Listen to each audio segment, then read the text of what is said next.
tulad nabanggit po kanina ni Speaker na magbibigay na naman po ng ayuda na halagang 7,000. Nangyayari po para kaming pulubi. Yung ayuda hindi naman po talagang sapat para kami umahon. Ang mahalaga po sa amin talaga ay yung presyo lang ng palay, yung amin pong produkto.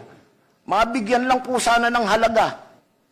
Yung hirap namin, isipin lang po natin yung 8 hanggang 10 piso kada kilo. Namumuhunan na po kami ng 14 hanggang 15 pesos kada kilo.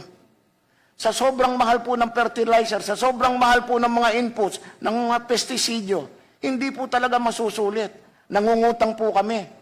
Ang tubo po kada buwan, 3% kada buwan.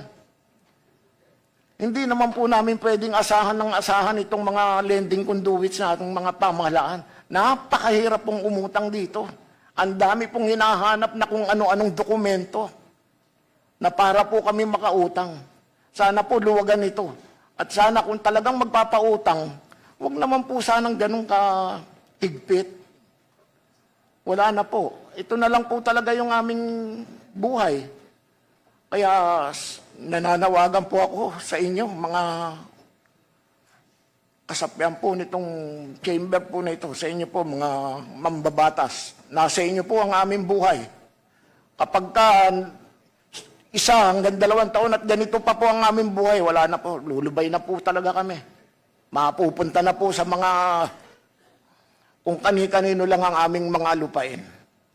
Sana po, pakiusap lang po sa inyo, Mr. Speaker, sana po, sa batas tayo na para naman umunlad ang buhay namin. Yung pong sinasabi nilang floor price, sana po, matupad na po ito. Yun lang po, maraming salamat po sa inyo, mga mambabatas. Maraming salamat po.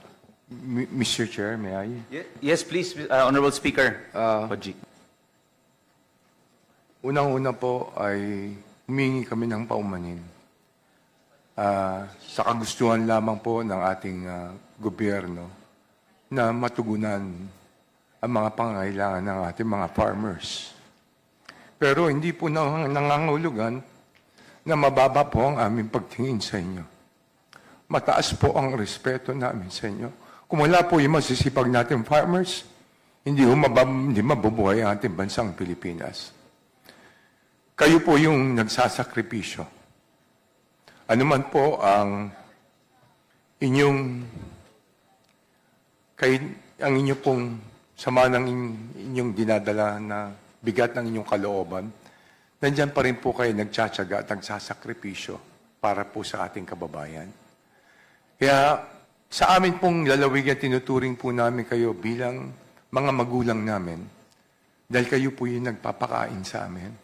Kaya mabuhay po kayo. At hayaan niyo po, gagawin po namin ang lahat para matiyak na ang kapakanan ng bawat farmers dito po sa ating bansa ay talagang maproteksyonan natin, hindi lamang po sa larangan ng mga programa na inahatid ng ating Department of Agriculture, kundi lalong-lalo na mapataas natin at maging maganda at maging maginhawa ang buhay ng bawat ng magsasaka. Yun lamang po, Mr. Chair. Maraming salamat. Maraming salamat po, Mr. Speaker.